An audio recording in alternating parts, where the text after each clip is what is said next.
Selamat malam, selamat datang kembali ya di kelas online untuk mata kuliah pengantar akuntansi. Jadi di pertemuan kita yang ke-11 ini saya akan mengajak kalian bersama-sama belajar mengenai jurnal, buku besar, neraca saldo, serta jurnal penyesuaian.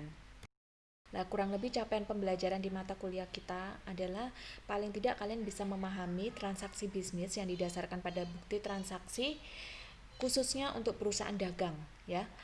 Jadi pencatatan pertama kali dilakukan seperti siklus akuntansi yang biasanya itu kalian sudah pelajari di perusahaan jasa. Jadi berawal dari bagaimana caranya kalian bisa mencatat transaksi di jurnal, kemudian mempostingnya ke buku besar, kemudian membuat ringkasan akun-akun dari saldo akun-akun di buku besar hingga menjadi neraca saldo, serta menyesuaikan transaksi bisnis yang memang perlu disesuaikan di akhir periode akuntansi dengan menggunakan jurnal penyesuaian. Nah, jadi karena ini pertemuan setelah UTS, kita membahas mengenai perusahaan dagang. Jadi sebelumnya perusahaan jasa. Jadi di perusahaan dagang ini ya kita akan belajar siklus akuntansi yang mana terjadi di perusahaan dagang. Jadi khusus untuk pertemuan ini kita akan bahas mengenai jurnal dulu, kemudian buku besar, neraca saldo hingga ke jurnal penyesuaian. Tapi kembali lagi, perusahaan dagang itu sebenarnya pencatatan untuk transaksinya itu menggunakan dua cara. Jadi bisa menggunakan pendekatan menggunakan metode periodik dan juga metode perpetual. Nanti seperti apa perlakuannya, akun-akun apa yang agak sedikit berbeda, itu nanti akan saya jelaskan di slide-slide berikutnya. Nah, ini sekarang saya jelaskan mengenai metode periodik terlebih dahulu. Jadi khusus untuk pencatatan yang berasal dari bukti transaksi, yang pertama kali harus dicatat menggunakan jurnal umum dan jurnal khusus ya. Jadi ini perusahaan dagang. Jadi metode periodik ini hanya cuman ada di perusahaan dagang. Perusahaan jasa tidak pernah ada pencatatan seperti ini. Ya, ini sekilas mengingat yang sudah pernah kalian pelajari sebelum UTS, yaitu saya kan dulu pernah memperkenalkan kalian mengenai akun-akun ya. Jadi akun-akun atau nama lainnya rekening-rekening atau account. Nah, itu bisa dibagi jadi dua, ada akun real dan juga akun nominal. Artinya akun real itu akun yang akan tetap ada sekalipun nanti dilakukan closing ya. Jadi akun real itu terpampang, tertera ada di laporan keuangan khususnya di neraca. Jadi terdiri dari apa saja akun-akun real itu? Ada akun-akun aktiva, akun-akun kewajiban, akun-akun modal, ya. Sedangkan akun-akun nominal itu yang terekam di laporan laba rugi. Jadi menyatakan berapa besarnya pendapatan yang kita terima kalau di perusahaan jasa ya, dan juga beban-beban. Nah, itulah golongan dari akun-akun nominal. Tapi karena ini perusahaan dagang, jadi kalian tidak akan mengenal yang namanya akun-akun pendapatan, tapi akun-akun penjualan. Jadi kalau akun-akun penjualan karena perusahaan tersebut menjual barang dagangan, artinya menjual barang yang berwujud. Makanya kenapa akunnya namanya akun penjualan. Yang sedikit berbeda dengan perusahaan jasa adalah akun-akun penjualan di sini itu kalian akan mengenal yang namanya retur penjualan dan juga potongan penjualan. Ya, jadi yang dimaksud dengan retur penjualan di sini adalah ketika kita menjual barang dagangan kita kepada customer kita, ternyata customer kita merasakan ketidakpuasan, bisa karena tidak sesuai barangnya, tidak sesuai speknya, kemudian mungkin ada cacat, jadi akhirnya dilakukan pengembalian kepada kita. Makanya kita harus mencatatnya sebagai retur penjualan. Dan juga potongan penjualan. Potongan penjualan terjadi ketika penjualan dilakukan secara kredit kepada customer kita, kemudian kan ada batas waktu ya, terminnya, berapa persyaratannya, kapan customer kita melakukan pembayaran ke kita. Nah, disitulah potongan penjualan akhirnya muncul ketika customer kita bisa melakukan pembayaran sebelum jatuh tempo dalam jangka waktu yang sudah ditentukan, dan memang menurut kesepakatan kontrak itu memang ada potongan, makanya dikategorikan potongan penjualan ya. Sedangkan beban angkut penjualan itu muncul ketika biaya angkut penjualan itu ditanggung oleh si penjual. Jadi penjual mengeluarkan biaya angkut penjualan atas barang dagangan yang dijual kepada customer kita. Sedangkan akun-akun beban, jadi segala sesuatu yang mengakibatkan beban yang tercatat di laporan laba rugi itu semua adalah akun-akun beban ya, dan kategorinya adalah akun-akun nominal. Tapi ada sedikit tambahan yang perlu digarisbawahi di sini. Di akun-akun beban yang mana kalian tidak menemukan di perusahaan jasa adalah retur pembelian. ya. Retur pembelian ini muncul ketika kita membeli barang dagangan kepada supplier atau pemasok kita, ternyata ada kekurangan, ada ketidakcocokan, ada cacat, makanya kita lakukan pengembalian kepada supplier atau pemasok kita. Makanya muncullah retur pembelian. Kemudian retur pembelian, potongan pembelian. Potongan pembelian terjadi ketika kita membeli barang dari pemasok atau supplier kita secara kredit, kemudian kan ada perjanjian di situ, kapan harus dilakukan pembayaran. Ketika ada batas waktu, kurun waktu yang ditentukan, itu kita mampu melakukan pembayaran sehingga kita mendapatkan potongan pembelian. Jadi kita harus mencatatnya sebagai potongan pembelian dan muncullah akun potongan pembelian. Sedangkan beban angkut pembelian ini bisa muncul ketika kita mengeluarkan besaran biaya angkut pembelian ketika kita membeli barang dagangan, ya. Ketika kita membeli barang dagangan dari supplier atau pemasok kita, nah, kita si pembeli yang menanggung bebannya, serta harga pokok pembelian.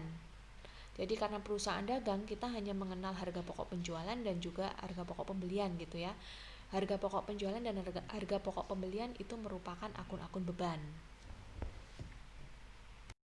Nah, ini penjelasan lebih lanjut mengenai rekening-rekening yang biasa kalian temukan ketika suatu perusahaan itu menerapkan pencatatan menggunakan metode periodik. Jadi apa itu pembelian, kemudian retur pembelian, potongan pembelian, beban angkut pembelian. Bisa dilihat di slide ini.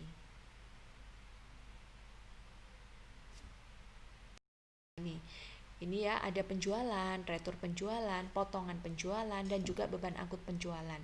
Tadi sudah saya jelaskan, jadi silakan dibaca sendiri. Dan yang perlu digarisbawahi lagi satu hal, ketika penjualan tersebut dilakukan secara tunai, nah kemudian biasanya juga ada potongan. Nah, potongannya disebut dengan diskon penjualan. Nah, itu terkait dengan penjualan yang dilakukan secara tunai. Nah, sekarang kita sama-sama melihat di sini ya. Kalian mengenal akun-akun yang sudah pernah dipelajari di perusahaan jasa. Jadi kurang lebih sama, di perusahaan dagang itu ada aktiva atau harta. Jadi tetap kalau mau mencatat penambahan itu letakkan posisinya di debit. Ya, ketika ada pengurangan letakkan posisinya di kredit. Berarti artinya saldo normal untuk aktiva atau harta adalah di debit. Nah, untuk utang dan modal itu bertambah di kredit dan berkurang di debit. Sehingga saldo normalnya untuk utang dan juga modal, ya, utang atau kewajiban, modal atau ekuitas itu ada di kredit. Begitu juga dengan ini harusnya bukan pendapatan ya, tapi penjualan. Jadi penjualan itu setara atau sama dengan pendapatan sebenarnya perlakuannya begitu. Tapi karena kita menjual barang berwujud, jadi namanya penjualan. Jadi penjualan itu akan bertambah di kredit dan berkurang di debit. Jadi saldo normalnya adalah di kredit. Untuk beban juga seperti itu, sama seperti di perusahaan jasa ya. Tetap perlakuannya sama. Untuk beban dan juga prive itu akan bertambah di debit dan juga berkurang di kredit. Sehingga saldo normalnya untuk beban dan juga prive adalah debit. Nah, ini sudah hal yang biasa ya, kalian juga sudah pastinya harus hafal untuk ini. Karena apa yang sudah kalian pelajari di perusahaan jasa itu pasti akan juga diterapkan di perusahaan dagang, terutama untuk pembuatan jurnal ya. Hal yang penting sekali mendasar untuk saldo normalnya ini harus sudah di luar kepala ya tentunya. Nah, kemudian saldo normal untuk rekening perusahaan dagang, jadi ada sedikit perbedaan di sini. Kita tidak bisa melupakan begitu saja yang ada di perusahaan jasa, tapi di perusahaan dagang ada sedikit tambahan. Jadi tambahnya bisa dilihat di sini. Pasti kalian akan mengenal akun-akun baru. Jadi akun-akun barunya terkait dengan persediaan barang dagangan, itu kan kalian tidak pernah menemukannya di perusahaan jasa sebelumnya ya. Jadi persediaan barang dagangan ini statusnya merupakan aktiva atau kekayaan perusahaan, karena sebagian kekayaan atau harta perusahaan itu dijadikan atau diubah bentuknya menjadi persediaan begitu ya. Makanya kenapa di perusahaan-perusahaan seperti Hypermart, Alfamart, ya, gudang rabat yang lainnya, Indomart, Hero, Matahari, ya pokoknya yang perusahaan dagang ya. Nah, perusahaan dagang yang bergerak di retail atau grosir seperti itu, otomatis banyak sekali hartanya, aktifannya yang dialihkan dalam bentuk persediaan barang dagangan. Yang suatu ketika dijual itu nanti bisa berubah menjadi cash, ya, uang kas gitu. Jadi persediaan barang dagangan ini di-maintain dengan betul oleh perusahaan, jangan sampai ada yang hilang. Makanya ketika kalian masuk ke hypermart atau ke Indomaret atau kemanapun, kalian akan melihat bahwa ada kaca-kaca besar yang diletakkan di posisi sudut-sudut ruangan. Nah, itu tujuannya adalah untuk mengkontrol gitu ya, jangan sampai barang dagangan tersebut hilang, karena sebagian dari asetnya perusahaan diubah bentuknya menjadi persediaan barang dagangan. Jadi persediaan barang dagangan ini karena sama seperti aktiva perusahaan, makanya bertambah di debit dan berkurang di kredit, sehingga saldo normalnya untuk persediaan barang dagangan adalah debit.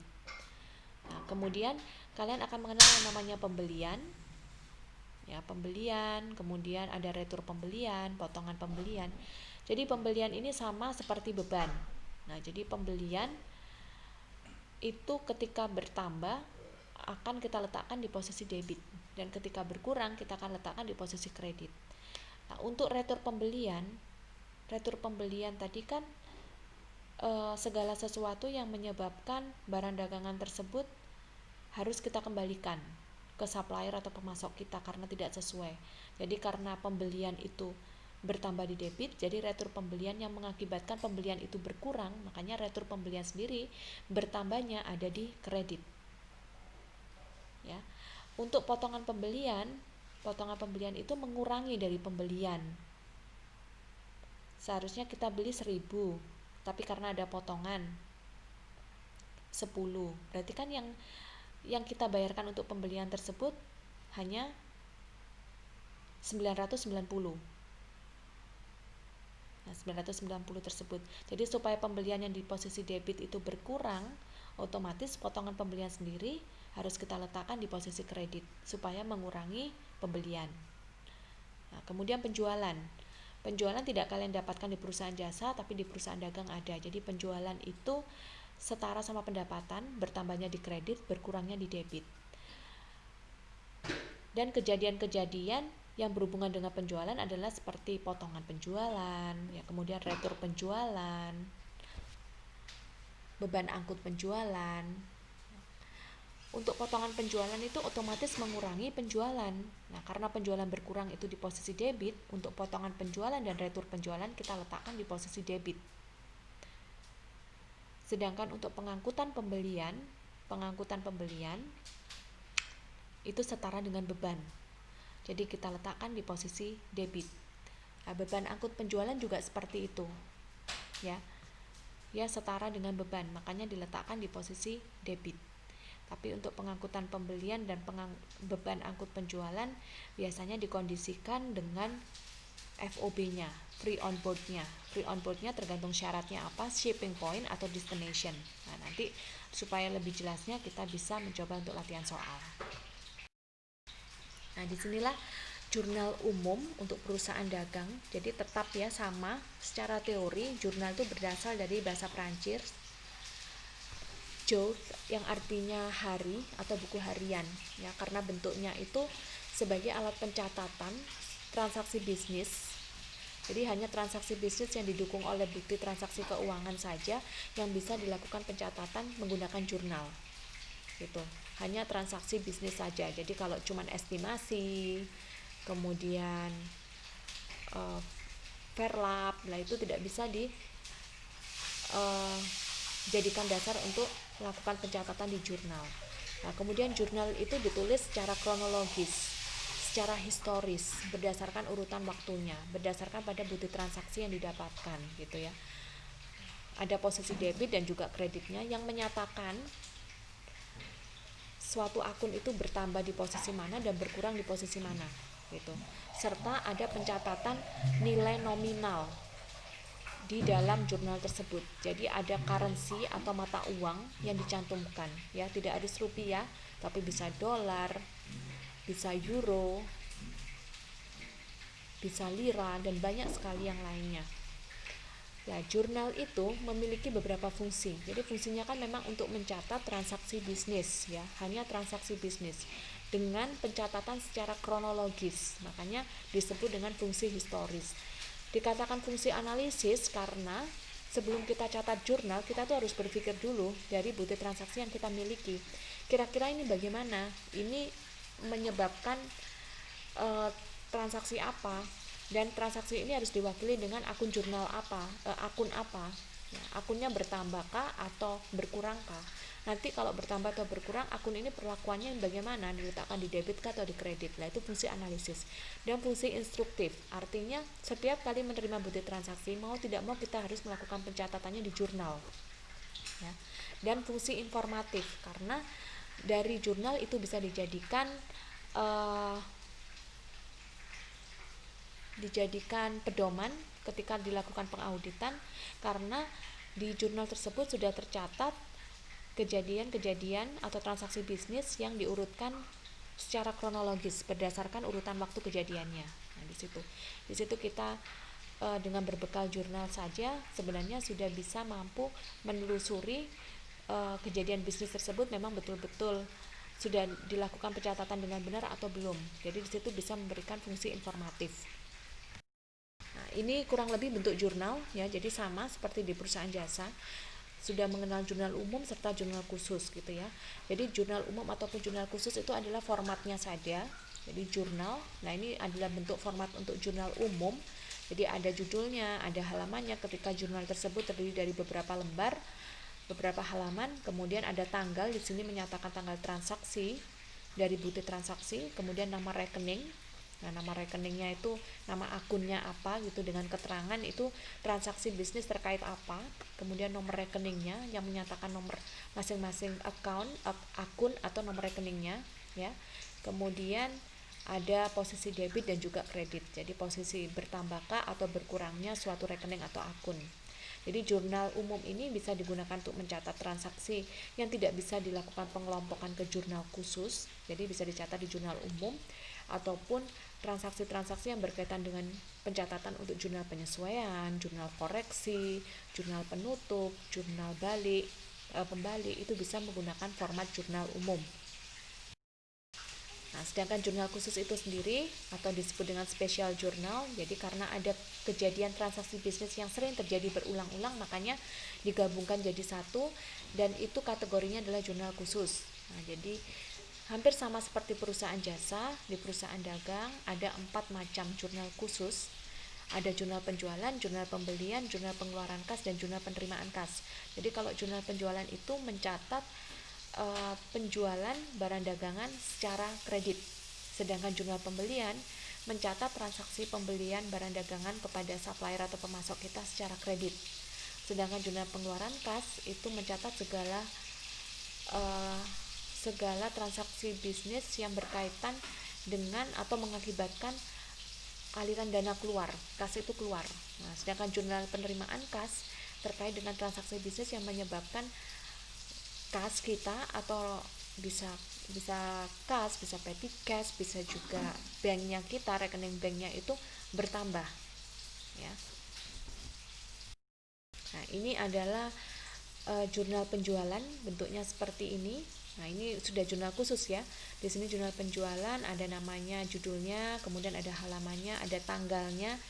Jadi tanggal kapan terjadinya penjualan kredit, kemudian nomor fakturnya terkait dengan bukti transaksi nomor berapa. Nah, di sini keterangannya, ibaratnya penjualan kepada Tuan Andi. Nah, itu dicatat di sini. Kemudian ref. Nah, ref ini biasanya mencatat nomor akunnya, ya.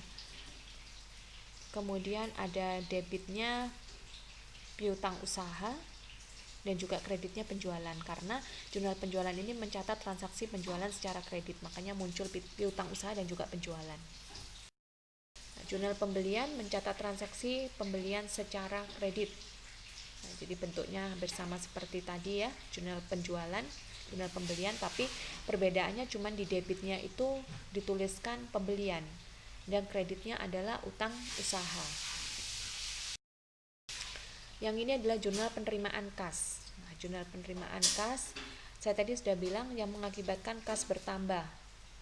Ya, biasanya transaksinya mungkin bisa jadi karena ada pembayaran piutang dari customer kita gitu. Nah, mengakibatkan kas bertambah ya, makanya kas diletakkan di debit, kemudian piutangnya di kredit, atau mungkin karena ada penjualan secara tunai. Nah, penjualan secara tunai, jadi kita catatnya di jurnal penerimaan kas, makanya penjualan bertambah di kredit. Nah, itu mengakibatkan kas bertambah. Kemudian bisa juga karena hal-hal yang lain seperti mungkin penjualan saham. Nah, saham kita berkurang. Jadi akun lain-lainnya di situ, nama akunnya bisa kita tulis obligasi atau saham begitu. Nah, berkurang ya. Kita letakkan di kredit. Kemudian yang perlu diketahui, di debit itu bisa muncul potongan penjualan. Nah, di sini bukan potongan penjualan ya. Mungkin juga bisa dituliskan diskon penjualan gitu, diskon penjualan karena terkait penjualannya secara tunai. Nah, makanya kenapa kita mendapatkan potongan atau diskon gitu. Jadi karena karena penjualan sendiri itu bertambah di kredit, makanya untuk potongan penjualan ataupun diskon penjualan itu akan mengurangi penjualan, makanya kita letakkan di posisi debit. Nah, kemudian jurnal pengeluaran kas. Jurnal pengeluaran kas ini adalah yang mengakibatkan kas itu berkurang. Ya, ada aliran dana kas mengalir keluar. Jadi makanya kenapa kas kita letakkan di kredit. Bisa juga karena kita mengeluarkan kas ini akibat adanya kita hutang kepada supplier atau pemasok kita atas pembelian secara kredit awalnya gitu ya. Jadi kita pelunasan hutang. Jadi hutang usaha kita letakkan di debit pada kas, ataupun kita membayar hutang bank misalnya. Jadi muncullah di situ akun lain-lainnya, nama akunnya kita tulis hutang bank dengan jumlahnya berapa. Nah, mengakibatkan kas harus berkurang.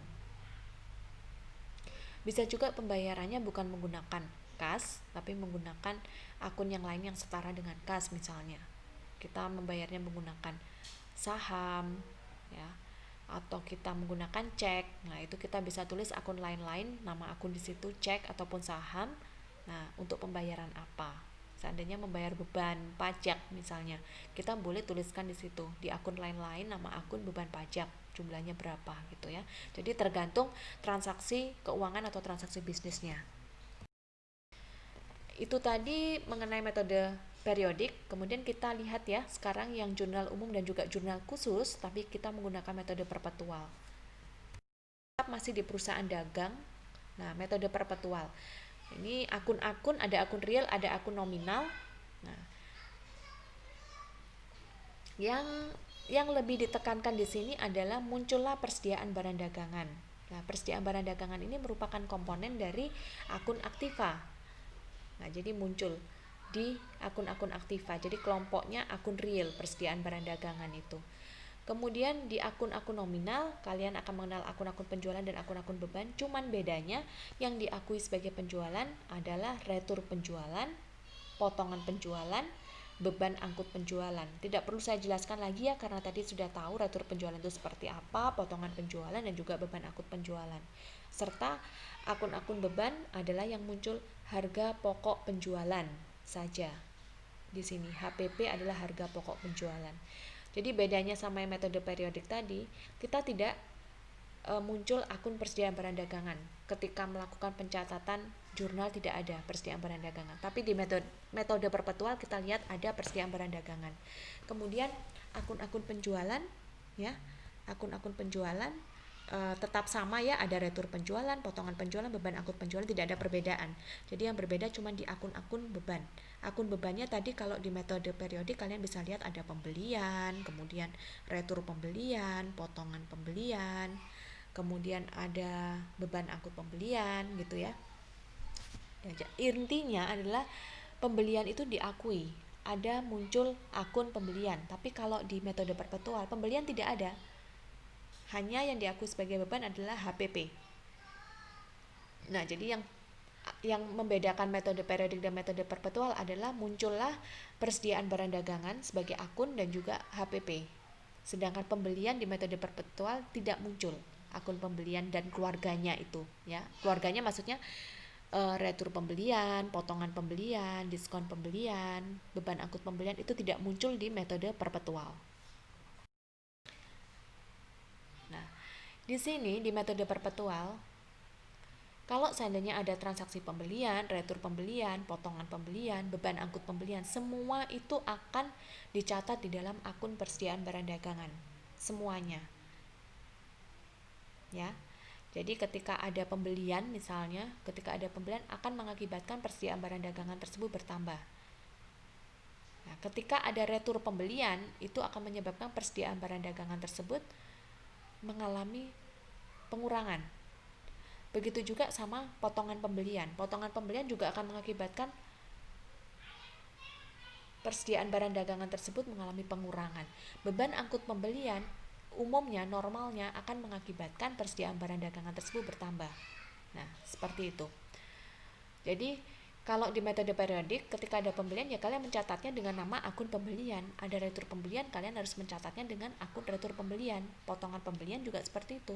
Ketika ada transaksi beban angkut pembelian, ya kalian harus mencatatnya sebagai beban angkut pembelian di metode periodik. Tapi kalau di perpetual, semua hal terkait dengan pembelian dan keluarganya harus dicatat di akun persediaan barang dagang. Nah, bedanya itu ya. Kemudian untuk penjualan itu bagaimana, retur penjualan, potongan penjualan, beban angkut penjualan, silakan dibaca sendiri.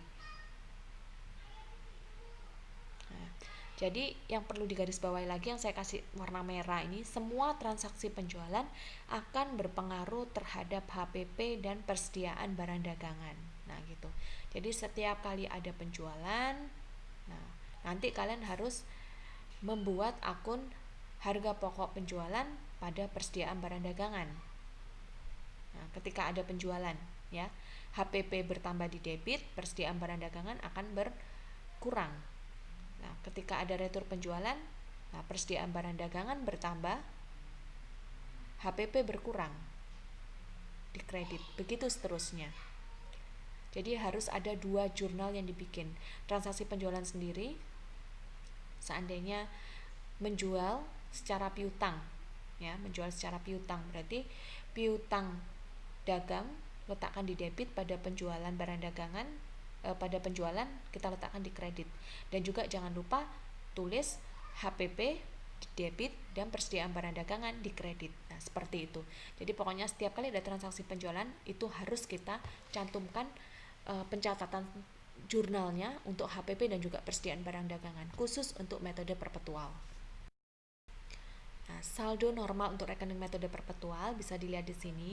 Jadi kurang lebih sama seperti yang tadi di metode periodik. Persediaan barang dagangan itu bertambah di debit, penjualan akan bertambah di kredit dan berkurang di debit ya. Untuk retur penjualan dan potongan penjualan karena mengurangi penjualan, makanya kenapa bertambahnya di debit. Nah, untuk biaya angkut penjualan juga bertambah di debit, harga pokok penjualan bertambah di debit. Ini silakan diingat-ingat, dipelajari, harus di luar kepala ya akan hal ini. Untuk jurnal khusus metode perpetual, nah jadi seperti ini. Jurnal umumnya khusus mencatat transaksi yang tidak bisa dicatat di jurnal khusus. Gitu. Untuk jurnal khususnya, nah jurnal penjualannya, nah untuk formatnya seperti ini ya jurnal khususnya ya. Ini terkait jurnal penjualan, jadi penjualan secara kredit. Jadi penjualan secara kredit seperti yang tadi saya katakan, di debit itu muncul piutang usaha dan kreditnya penjualan. Nah, karena ini metode perpetual, maka setiap transaksi penjualan harus mencatat HPP, letakkan di debit, dan juga persediaan barang dagangan kita letakkan di kredit karena persediaan barang dagangan itu berkurang.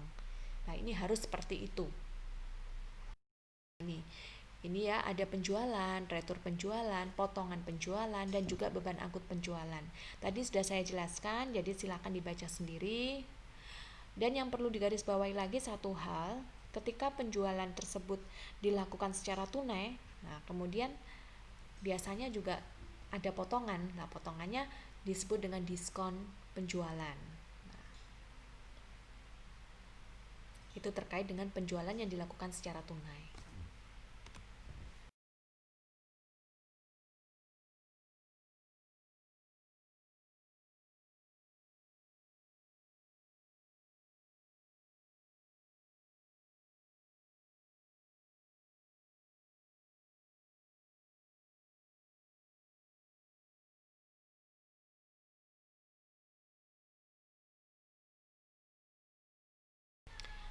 Untuk jurnal penerimaan kas, jurnal khususnya di metode perpetual, nah ini terkait dengan kas bertambah. Jadi kas bertambah di debit bisa karena adanya pembayaran piutang dari customer kita,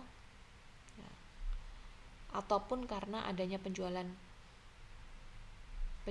secara tunai. Nah, penjualan secara tunai akhirnya mengakibatkan adanya potongan penjualan atau diskon gitu ya. Jadi karena potongan penjualan atau diskon itu mengurangi penjualan, jadi makanya diletakkan di posisi debit. Kemudian ketika ada retur penjualan, nah ada retur penjualan kan juga mengurangi penjualan ya, jadi kita letakkan di debit. Dan hal-hal yang lain itu bisa kita tambahkan akun lain-lainnya di posisi debit ataupun kredit, tinggal kita sesuaikan saja nantinya ya. Siapa tahu memang diperlukan. Kemudian jurnal pengeluaran kas. Jadi pengeluaran kas di sini mengakibatkan kas berkurang. Jadi kas berkurang karena adanya mungkin pelunasan utang usaha, ya seperti yang tadi saya sebutkan ya, utang bank gitu misalnya. Atau pembayaran beban-beban ya, mungkin bisa kita bayar menggunakan kas sendiri ataupun yang setara sama kas. Nah, makanya kenapa di setiap transaksi penjualan itu melibatkan HPP dan juga persediaan barang dagangan, makanya kenapa di metode perpetual itu diperlukan adanya kartu persediaan. Itu bisa ya. Itu di pertemuan kemarin sudah saya jelaskan mengenai kartu persediaan. Nah, silakan dilihat lagi. Nah, kemudian di metode periodik, setelah kita mengenal jurnal umum dan jurnal khusus, kemudian kita memposting saldonya di buku besar. Jadi ada buku besar umum dan pembantu. Nah, buku besar itu fungsinya untuk mencatat setiap akun yang sudah dicatat di jurnal umum maupun khusus ya. Disesuaikan sama nama akunnya masing-masing. Jadi prosesnya itu adalah posting. Biasanya dilakukan di akhir periode akuntansi. Ya, jadi tinggal memindahkan saja. Kalau seandainya di debit ya kita letakkan di debit, kalau kredit ya kita letakkan di kredit. Dan pencatatannya itu secara periodik ya, berdasarkan urutan tanggal transaksi. Nah, buku besar umum itu disebut dengan general ledger. Nah, ini sekarang saya jelaskan mengenai metode periodik terlebih dahulu. Jadi khusus untuk pencatatan yang berasal dari bukti transaksi, yang pertama kali harus dicatat menggunakan jurnal umum dan jurnal khusus ya. Jadi ini perusahaan dagang.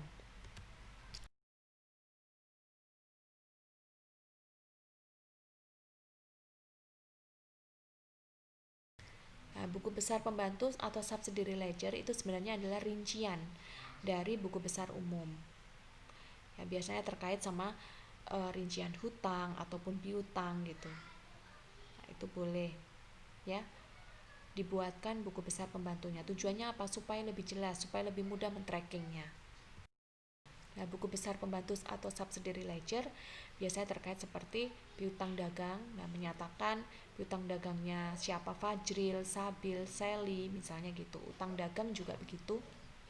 Jadi ada utang dagang untuk supplier yang mana, mungkin PT ABC, Toko Solo, Toko Gurun. Nah, persediaan barang dagangannya, persediaan barang dagangan apa saja? Persediaan gula, beras, kedelai, minyak goreng misalnya. Boleh juga kalau seandainya ada perlengkapan dan ternyata rinciannya cukup banyak untuk perlengkapan, mutasinya juga bisa dikatakan cepat begitu, atau bahan habis pakai, itu bisa kita buatkan buku besar pembantunya untuk perlengkapan dan juga bahan habis pakai ya. Nah, inilah contohnya untuk buku besar pembantu piutang ya. Jadi dibikinkan satu persatu. Khusus untuk Tuan Andi saja kita bisa melihat di sini. Nah, saldonya berapa? Toko Sehati berapa saldonya? Tuan Rian, nah, transaksinya terkait tanggal 12 dan tanggal 22. Ya, artinya Tuan Rian ini berarti dia belum melakukan pembayaran sama sekali ya ke kita ya. Jadi sampai tanggal 22 itu saldo piutangnya masih 2.100.000. Nah, sedangkan Tuan Andi awalnya 4.200.000, kemudian tanggal 25 sudah dilakukan pembayaran sebesar 500, tinggal 3.700.000. Nah, jadi di akhir bulan tinggal 3.700.000. Nah, ini di sini supaya kita bisa men-tracking kapan mereka melakukan pembayaran, saldonya tinggal berapa, lah itu fungsinya dari buku besar pembantu atau subsidiary ledger. Nah ini ya kelanjutannya, buku besar utang seperti ini, silakan diamati, dipelajari. Ini karena hanya mengulang saja apa yang sudah dipelajari di perusahaan jasa ya, konsepnya sama persis. Nah, ini kemudian metode periodik untuk daftar saldo. Nah, jadi daftar saldo ini fungsinya untuk mencatat saldo-saldo untuk akun-akun atau rekening-rekening yang ada di buku besar ya. Jadi kalau memang posisinya di debit ya tinggal kita letakkan di debit, kalau di kredit ya kita letakkan di kredit. Tapi kadang bisa saja manusiawi ya, namanya orang salah itu mungkin bisa saja terjadi. Jadi kesalahan-kesalahan itu yang akhirnya mengakibatkan daftar saldo itu tidak balance gitu. Jadi daftar saldo ini fungsi yang lain adalah untuk mengetahui kira-kira apa yang sudah kita postingkan tuh betul atau tidak gitu. Nah, bisa juga kesalahan tuh karena kita salah menjumlahkan kolomnya, salah memasukkan angka, jadi angka saldo dari buku besar ke neraca saldo gitu misalnya ya, atau mungkin salah menghitung pada saat di buku besar, atau mungkin salah posting, harusnya posisi debit ditaruh di kredit ya, atau bahkan sampai lupa melakukan posting. Nah, kesalahan ini mungkin saja bisa saja terjadi. Jadi contoh daftar saldo ya, orang-orang bilangnya neraca saldo ya, tapi saya lebih suka bilangnya daftar saldo ya, yang belum disesuaikan ya, daftar saldo gitu, karena terdiri dari akun-akun tidak hanya real tapi akun nominal juga di dalamnya.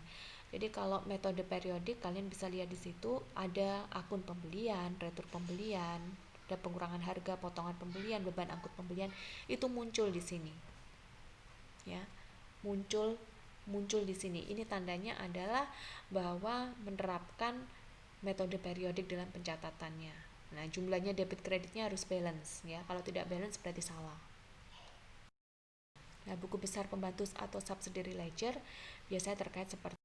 Nah, ini penjelasan lebih lanjut mengenai rekening-rekening yang biasa kalian temukan ketika suatu perusahaan itu menerapkan pencatatan menggunakan metode periodik. Jadi, apa itu pembelian, kemudian retur pembelian, potongan pembelian, beban angkut pembelian. Bisa dilihat di slide ini.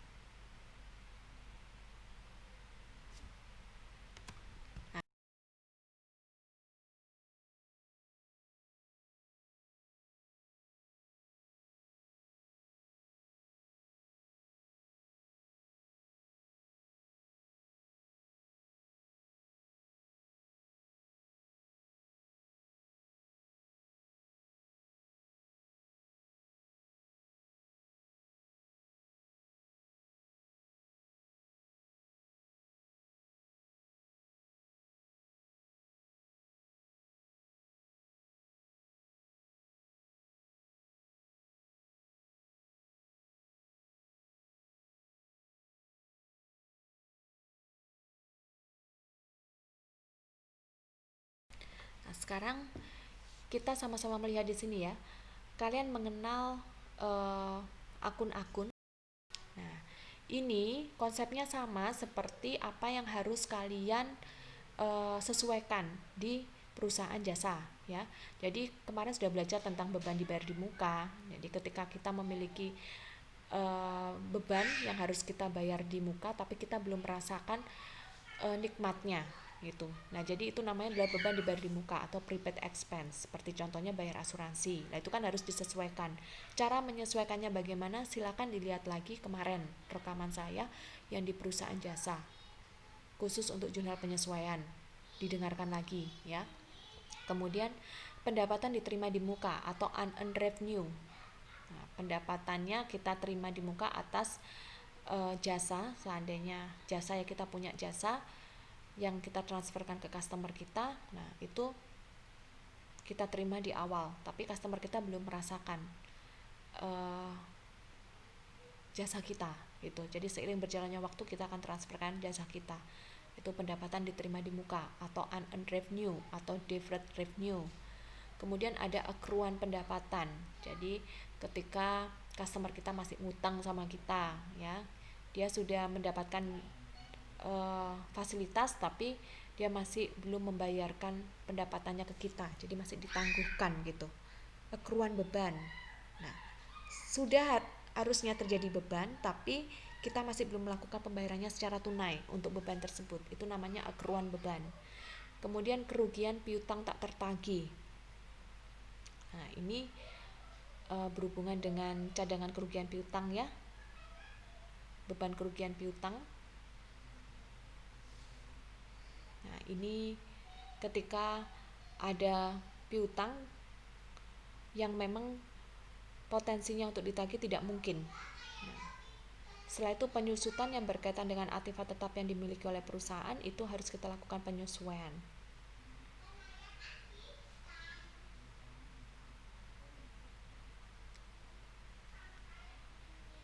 Nah, pemakaian perlengkapan.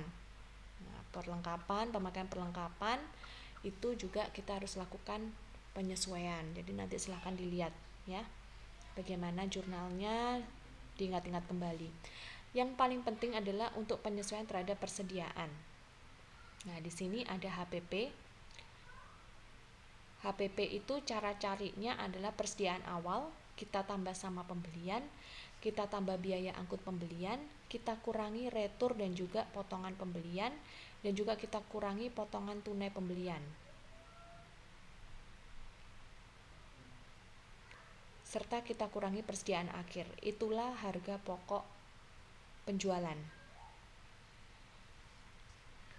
Dan ini harus disesuaikan. Nah, jadi cara menyesuaikannya adalah kita harus meletakkan ya pembelian, kemudian persediaan barang dagangan akhir. Nah, itu kita letakkan dengan posisi debit, kredit begitu. Jadi seperti tadi persediaan barang dagangan awal kita letakkan di debit. Kemudian pembelian ya. Kan rumusnya untuk mencari harga pokok penjualan itu adalah persediaan barang dagang awal kita tambahkan dengan pembelian, kita kurangi dengan retur pembelian, kita kurangi dengan potongan pembelian, kita tambahkan beban angkut pembelian. Ya, kemudian kita kurangkan dengan persediaan akhir. Nah, itu nanti posisinya harus kita sesuaikan. Ya, kita letakkan di debit, di kredit begitu. Nanti untuk lebih jelasnya silakan dicoba latihan soalnya. Ya. Sekarang kita lihat dulu metode perpetual. Nah, ini dalam rangka pembuatan jurnal penyesuaian atau adjusted entry. Nah, saldo normal untuk rekening metode perpetual bisa dilihat di sini. Jadi kurang lebih sama seperti yang tadi di metode periodik. Persediaan barang dagangan itu bertambah di debit, penjualan akan bertambah di kredit dan berkurang di debit ya. Untuk retur penjualan dan potongan penjualan karena mengurangi penjualan, makanya kenapa bertambahnya di debit. Nah, untuk biaya angkut penjualan juga bertambah di debit, harga pokok penjualan bertambah di debit. Nah, ini silakan diingat-ingat, dipelajari, harus di luar kepala ya akan hal ini.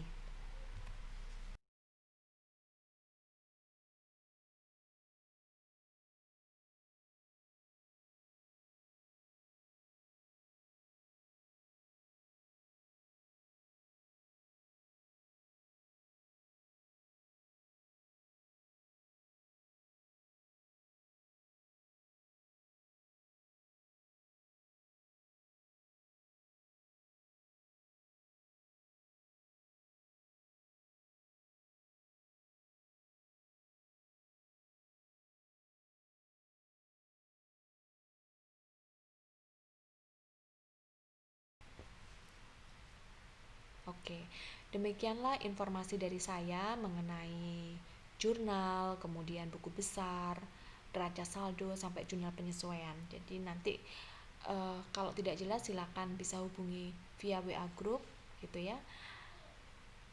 Mudah-mudahan ilmu yang saya sharekan ini bermanfaat. Sampai jumpa lagi di kelas online selanjutnya. Dan apabila kalau kurang jelas silakan tanya di jam kerja ya. Jangan di tengah malam karena tidak akan mungkin saya balas gitu. Oke, baiklah. Saya ucapkan terima kasih atas perhatiannya. Sekali lagi saya ucapkan selamat malam.